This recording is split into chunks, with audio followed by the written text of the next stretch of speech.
I am a scientist from the Central Intelligence Agency of the United States of America.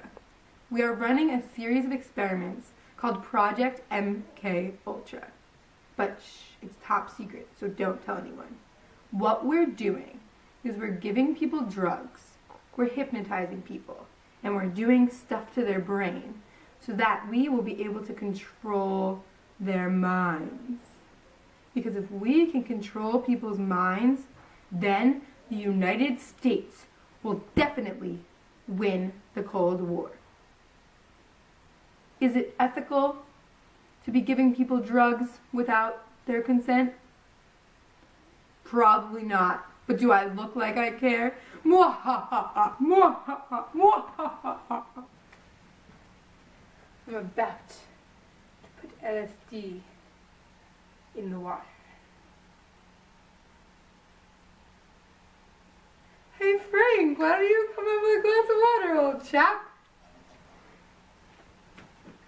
Oh wow, I'm really parched. Thanks, scientist.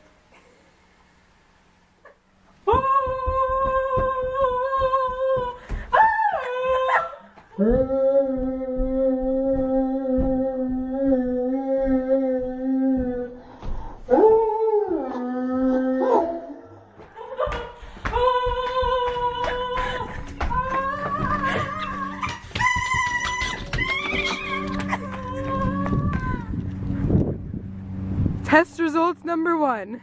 Frank has gone insane. Frank Olson was one of the many unsuspecting victims of the CIA's Project MK Ultra during the Cold War. Before the CIA got into brainwashing, Candy Jones had a systematic program to brainwash people using hypnosis. After the CIA saw her research, they got involved as well. In 1953, the director of Central Intelligence, Alan Dulles, authorized Project MK Ultra. This was the beginning of a long experiment.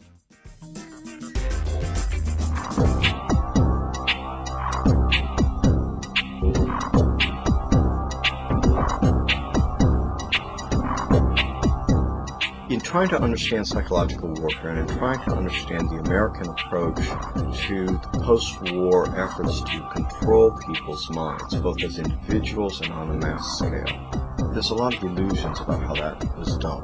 Were Nazis involved in that process? Yes, they were. Project Paperclip was a United States government-sanctioned CIA operation for the importation of Nazi and fascist scientists into the United States.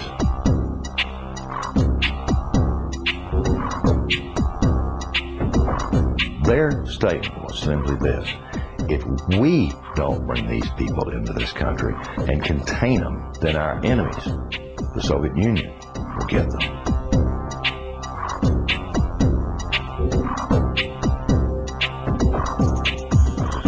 The name for the mind control research in this country was MK Ultra. The CIA needed a lot of money to fund these experiments, and the way they got their money was pretty questionable. Many people donated money to the psychological field. The Ford, Rockefeller, and Carnegie families all donated to what they thought would be legitimate research.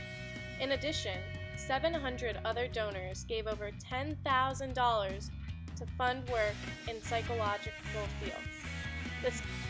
The CIA took this money and used it for its own covert, unethical purposes. This was pretty much fraud. Part of the mind control experiment was to give people LSD without their knowledge. As we learned in Unit 5, LSD is a synthetic hallucinogen created in 1943 by Albert Hofmann. The effects of LSD ranged from euphoria to complete panic.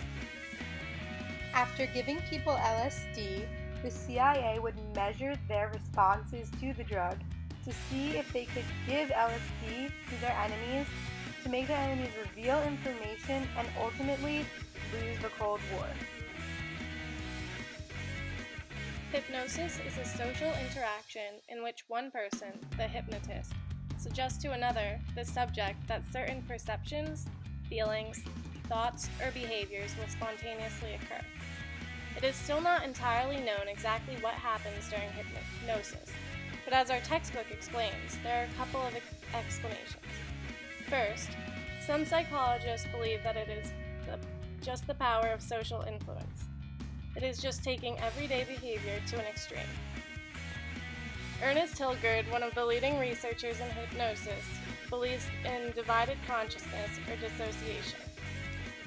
This is when two different levels of consciousness are being tapped into at once to control different aspects of behavior. The CIA attempted to use hypnosis in their experiments because they wanted to be able to get into the minds of enemies and control them. Although drugs and hypnosis were the two main parts of Project MKUltra, some other methods were used as well. First, the government tried psychosurgery. They would alter the physical structures of the brain to make people compliant agents. One type of psychosurgery used was lobotomy. Lobotomy is cutting the connections to and from the prefrontal cortex. After this cut has been made, patients are completely dull. They do not feel pain or any emotion as intensely. The government would take normal, functioning people and turn them into basically potatoes. Another type of psychosurgery was implanting electrodes into the brain to change people's behavior. Another tool used by the CIA was electroshock therapy. They thought that if they shocked people's brains long enough and strong enough, it would get them to divulge information. They would even use shock therapy in combination with other drugs and sedatives in a dangerous manner. Between 1953 and 1966, the CIA got 185 researchers at 85 different institutions to do their work for them. Because the CIA operated MKUltra through a front organization at these institutions, most of the institutions and researchers participating in the experiment were entirely unaware that they were working for the CIA. They were completely tricked. In 1973, the director of the CIA at the time, Richard Helms, realized that the documents holding information about Project MKUltra were incriminating. Because of this, most of the documents were destroyed. The man who eventually uncovered everything about MKUltra was former United States State Department Foreign Service employee John Marks. The way he obtained the documents was by using the Freedom of Information Act. The documents he found were documents about studies that tried to figure out how to break prisoners or induce confessions through really shocking experiments. Once these documents were revealed, interest groups and circuit courts tried to get the CIA to release the names of the specific researchers and institutions involved. But the Supreme Court said that they did not have to because the researchers were, quote, intelligence sources. This court case was CIA versus Sims. This precedent set a really dangerous standard that the CIA could do really bad things and keep it a secret as long as it involved intelligence sources. After giving people drugs, hypnotizing people, torturing people, and doing most of this without consent, nothing of value came of Project MKUltra. It is seen as a series of ridiculous and pointless tests. The only result of the experiments was the creation of the Kubar Counterintelligence Interrogation Manual, which taught agents how to properly interrogate prisoners. All experiments must have the following things to be considered ethical. 1. Informed consent. 2. Confidentiality. 3. No harm done to participants. And 4. A full debriefing.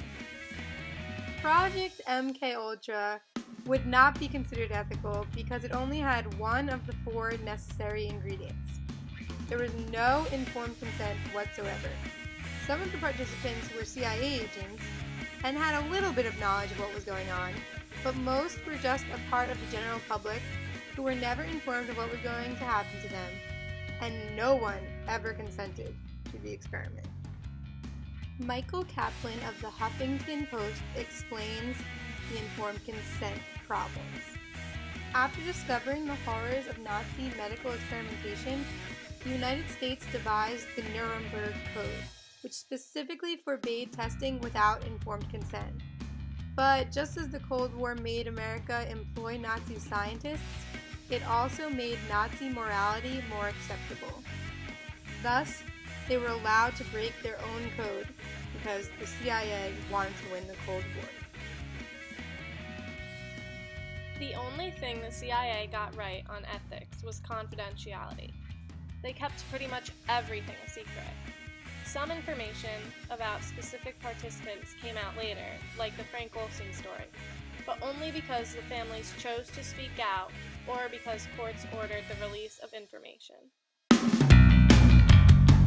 The next part of ethics is doing no harm to the participants in a study.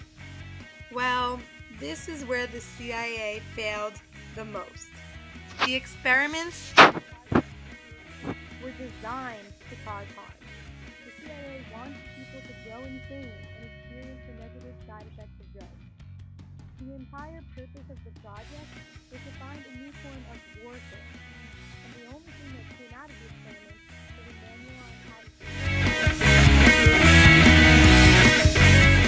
it. The last necessary step to be ethical is having a debriefing with all participants to explain the study and the results. The CIA once again did not pass the test.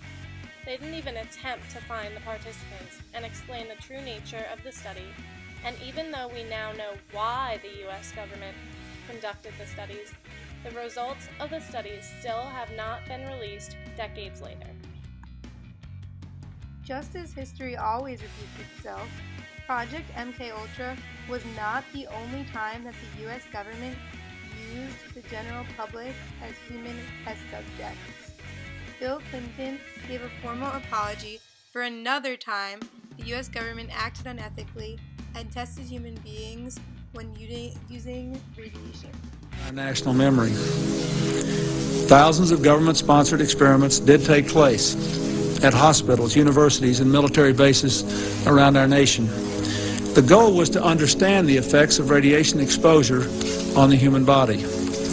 While most of the tests were ethical by any standards, some were unethical, not only by today's standards, but by the standards of the time in which they were conducted. They failed both the test of our national values and the test of humanity. Informed consent means your doctor tells you the risk of the treatment you are about to undergo. In too many cases, informed consent was withheld. Americans were kept in the dark about the effects of what was being done to them. The deception extended beyond the test subjects themselves to encompass their families and the American people as a whole. For these experiments were kept secret, and they were shrouded not for a compelling reason of national security, but for the simple fear of embarrassment, and that was wrong. So today, on behalf of another generation of American leaders and another generation of American citizens, the United States of America offers a sincere apology to those of our citizens who were subjected to these experiments, to their families, and to their communities. I can't do this anymore. I have to quit. You can't quit. You have a duty to your country. But this is harming the country. You can't quit. You know too much. You have to be gotten rid of and thrown out the window. It is a controversy as to whether Frank Olson was forcibly pushed out of a window or if he committed suicide on his own. His family has sued the CIA for killing their father. However, a judge ruled that they cannot sue due to a statute of limitations, even though the allegations probably are true. Many other people, including the public, were harmed during MKUltra experiments. The lingering lawsuits and controversy involving Frank Olson just serves as a symbol for the many negative marks the CIA left on people's lives.